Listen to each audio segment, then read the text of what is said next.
नमस्कार। जिसका हम लोग को बड़ी बेसब्री से इंतजार था, वो नोटिफिकेशन आज बिहार सरकार के द्वारा जारी कर दिया गया। आप देख सकते हैं, आज है 3 जुलाई और आज ही की डेट में ये नोटिफिकेशन जारी कर दिया गया। अब हम इस वीडियो में इसके एक एक पहलू को, आवश्यक डॉक्यूमेंट्स, अप्लाई करने की डेट तथा कैसे कैसे क्या क्या प्रोसेस है, सभी चीज़ों के बारे में जानेंगे। तो पढ़ते हैं। Requirement, notification, contractual faculty. ठीक है, नोटिफिकेशन नंबर देखेंगे BS/USCC CAP 126/2026। ठीक है, तो वीडियो यदि लंबा होगा तो आप धैर्य रखिएगा, क्योंकि सारी जानकारी अगर आपको एक वीडियो में चाहिए तो धैर्य तो रखना पड़ेगा। तो चलिए शुरू करते हैं। 211 जो न्यूली कॉलेज बने हैं, राजकीय डिग्री कॉलेज ऑफ बिहार, उसके लिए जारी किया गया है। अब जब नीचे आएंगे तो देखेंगे यहाँ पे आपके सामने है कि opening of online application portal, यानी कि ऑनलाइन फॉर्म कब से भराना शुरू होगा। तो आज से ही ऑनलाइन शुरू हो गया है और लास्ट डेट कब तक है, 15 जुलाई को लास्ट डेट है। और स्क्रीनिंग ऑफ एप्लीकेशन, यानी कि एप्लीकेशन कब देखा जाएगा, मतलब अच्छा है या नहीं है, या इसकी जो भी जानकारी दी गई है वो सच है या नहीं, तो ये देखा जाएगा 17 जुलाई से लेकर के 18 जुलाई तक, मात्र 2 दिन में। उसके बाद से टेंटेटिव डेट फॉर इंटरव्यू, और इंटरव्यू कब, यानी 7 दिन में ले लिया जाएगा। 20 तारीख से लेकर के 27 के बीच में इंटरव्यू ले लिया जाएगा। Tentative publish of the merit list, और मेरिट लिस्ट कब जारी हो जाएगा, 29 जुलाई को। सोचिए कितना तेजी से काम हो रहा है। जो यूपीएससी टीआरई 1 में, टीआरई 2 में जो हाल हुआ था, वही हाल इसमें होने वाला है। टेंटेटिव प्रेफरेंस ऑफ कॉलेज, यानी 30 जुलाई तक हर हाल में कॉलेज दे दिया जाएगा। और उसके बाद फाइनल अलॉटमेंट कब हो जाएगा, 1 अगस्त 2026 को हो जाएगा। उसके बाद लास्ट डेट ऑफ ज्वाइनिंग, यानी 7 अगस्त तक हर हाल में ज्वाइन कर लेना है। तो इस तरह से इसके डाटा जो है आपके सामने है। अब नीचे आते हैं। सब्जेक्ट वाइज वैकेंट पोस्ट, यानी कि सब्जेक्ट वाइज कितने कितने वैकेंट पोस्ट हैं उसका यहाँ दिया गया है। The detail subject wise, category wise and university wise vacancies are annexed here with as annexure 1। ठीक है, एलिजिबिलिटी देखेंगे।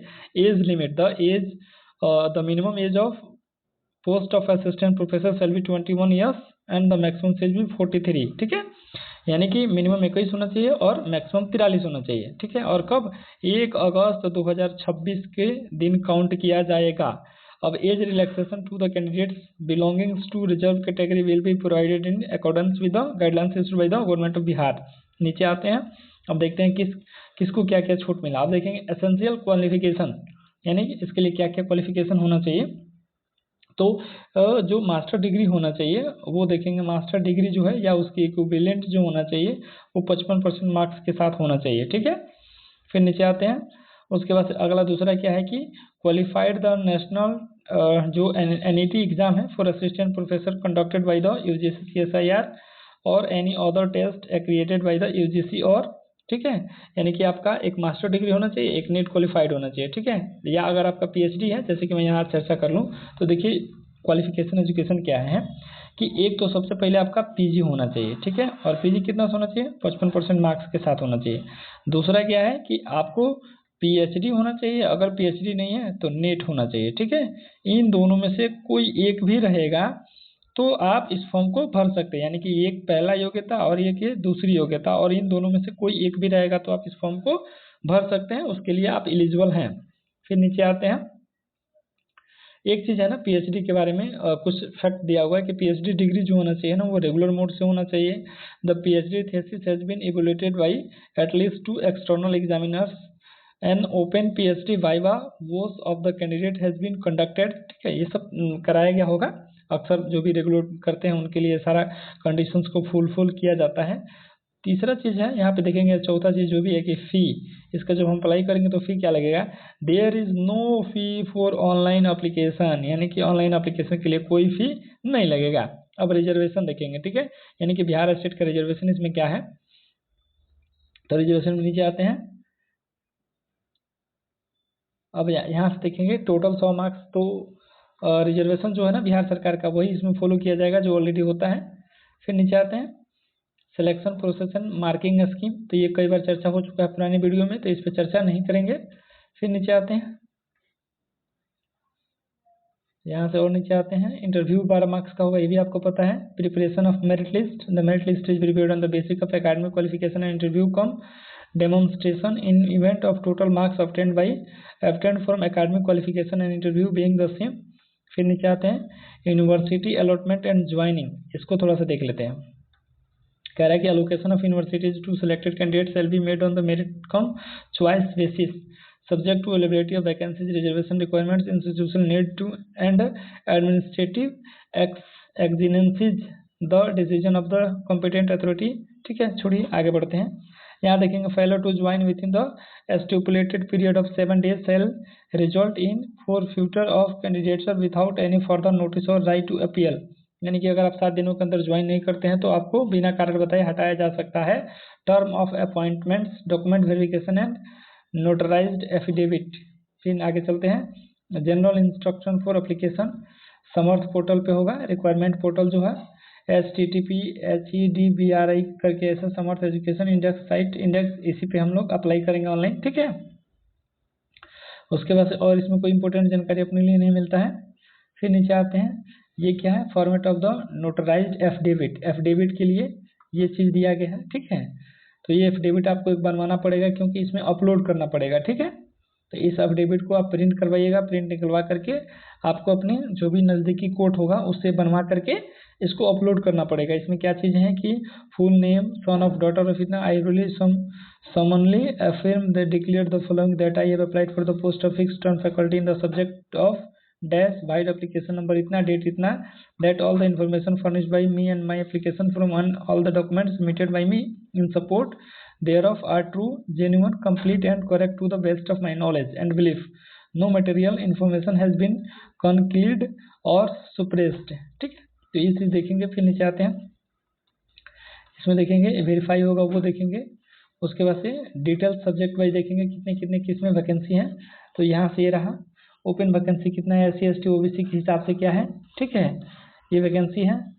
देखेंगे PPU में कितना है, MU में कितना है, TMBU में क्या है, BNU में क्या है, LNU में क्या है और JPU में कितना है। ठीक है, इस तरह से पूरे के पूरे वैकेंसी दिया गया है। और सब्जेक्ट वाइज जैसे यहाँ सब्जेक्ट इकोनॉमिक्स का आपके सामने है, यहाँ देखेंगे इकोनॉमिक्स का आपके सामने है। PDF के लिए मेरे टेलीग्राम को ज्वाइन कर लीजिएगा, वहाँ आपको ये PDF मिल जाएगा जो ऑफिशियल नोटिफिकेशन है वो। ठीक है, यहाँ से फिर अब अगला सब्जेक्ट क्या अपना अगला सब्जेक्ट जो है वो हिस्ट्री का है। हिस्ट्री में देख लेंगे। फिर नीचे आते हैं, फिर यहाँ आप देख लेंगे ये है पॉलिटिकल साइंस में। फिर नीचे आते हैं और ये क्या आपका इंग्लिश में है। ठीक है, फिर आपका क्या है, ये सोशियोलॉजी है। फिर नीचे आते हैं, ये कौन सा सब्जेक्ट है। तो नहीं, इस तरह से टोटल कितना वैकेंसी है वो आपको दिया गया है। कुल स्वीकृत किया है आपका, स्वीकृत है 6323 और इसमें कार्यरत बल है 2636 और रिक्त कितना है 3687। ठीक है, जिसमें SC की बात कर लेते हैं तो 8 है, ST की बात कर लेते हैं तो 1 है और कुल कितना है इस तरह से WBC, अच्छा इनका कोड है, सॉरी बैकलॉग कोड है। ठीक है, और कुल मिलाकर के SC का सीट कितना है 388 सीट है। एक बार जरा यहाँ देख लीजिए क्योंकि बहुत सारे कैंडिडेट का इशू आएगा सर टोटल कितने सीट हैं। तो SC का ओपन में कितना है 388 है। उसके बाद से क्या बोलते ओपन का 38 है। ठीक है, ST का EBC का 420 है और फीमेल में 425 है। ओपन का 231 है, फीमेल में 124 है। उसके बाद से देखेंगे WBC करके जो है उस कैटेगरी में 134, 244 करके ये रहा सीटों की संख्या और ओवरऑल कितना हो रहा है 3687 सीट हैं। फिर नीचे आते हैं, उसके बाद से देखेंगे अब यहाँ पे किनको रिजर्वेशन मिलेगा। तो जो बिहार के लोकल नेटिव रेसिडेंट होंगे ना उनको यहाँ का जो आरक्षण का फ़ायदा होगा मिलेगा, बाहरी लोगों को नहीं मिलेगा। बाहरी लोगों को जनरल में कंसीडर किया जाएगा और ये हर एक स्टेट में ऐसा ही होता है। उसके बाद से जो आपका नॉन क्रीमी लेयर या ये निवास होना चाहिए, रेजिडेंशियल होना चाहिए, वो इशू डेट से 1 साल के अंदर का होना चाहिए। फिर नीचे आते हैं, नीचे के बाद से नीचे फिर से उसके बाद से बैचलर डिग्री, मास्टर डिग्री। उसके बाद से जैसे क्या है ना कि उस सब्जेक्ट में क्या क्या चीज़ें हैं, जैसे कि अंग्रेजी में है तो कंपैरेटिव लिटरेचर जिसने किया है वो भी भर सकते हैं, ट्रांसलेशन स्टडी जिसने किया वो भी भर सकते हैं, फॉल्क लिटरेचर जिसने भी किया वो भी भर सकते हैं, English language teaching, literature in English ये जो किए हैं वो भी भर सकते हैं।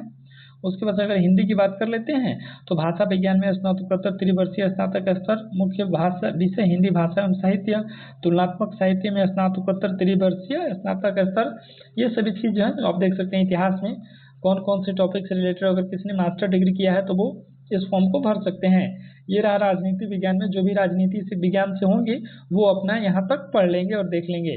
फिर नीचे आते हैं, नीचे आने के बाद से अगला है अर्थशास्त्र। अर्थशास्त्र में देख लेंगे MA जो भी है, जैसे financial economics, environmental economics, business economics, applied economics.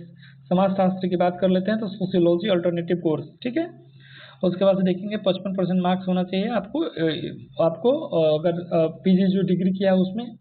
फिर नीचे आते हैं उसके बाद से एडिशनल फील्ड वगैरह,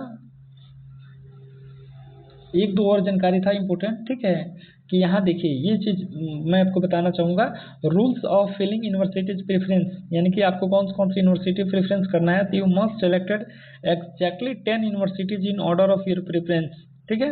अपने प्रेफरेंस के हिसाब से 10 यूनिवर्सिटी सेलेक्ट करना है। All 10 university selection must be unique. 10 same university cannot be selected more than that once, यानी कि एक बार से अधिक किसी एक यूनिवर्सिटी को आप सिलेक्ट नहीं कर पाएंगे।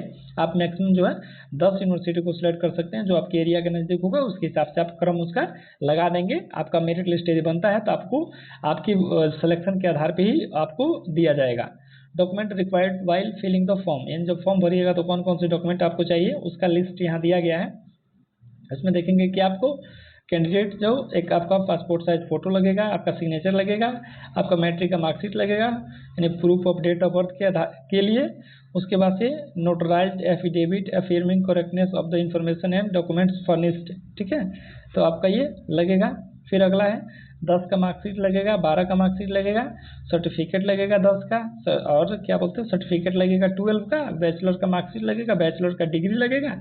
फिर नीचे आते हैं मास्टर का मार्कशीट लगेगा, यानी PG जो है मास्टर का डिग्री लगेगा। उसके बाद यदि आपने PhD किया है या उसके बाद नेट क्वालिफाई है उस सब का लगेगा। फिर आपका डोमिसाइल सर्टिफिकेट लगेगा यदि आप प्रॉपर जो है ना बिहार के निवासी हैं तब। फिर आते हैं नीचे, यदि आपका नॉन क्रीमिलियर है तो वो भी लगेगा अगर आपको उसका बेनिफिट चाहिए तो, ठीक है। फिर नेट जो है आप क्वालिफाई किए हैं वो भी आपका लगेगा। अगर आप PWD कैंडिडेट हैं तो आपका वो भी लगेगा। इस तरह से ओरिजिनल डॉक्यूमेंट्स आपको अपलोड करने हैं, ठीक है। उसके बाद से नीचे आते हैं, अब क्या है कि अप्लाई कैसे करेंगे वो देख लेते हैं, ठीक है। अप्लाई बहुत इंपॉर्टेंट है, इसके लिए सबसे ऊपर चलना होगा हमको। चलिए उसके लिए एक अलग से वीडियो बना देते हैं कि अप्लाई कैसे करना है, ठीक है। मिलेंगे अगले इस वीडियो में, तब तक के लिए।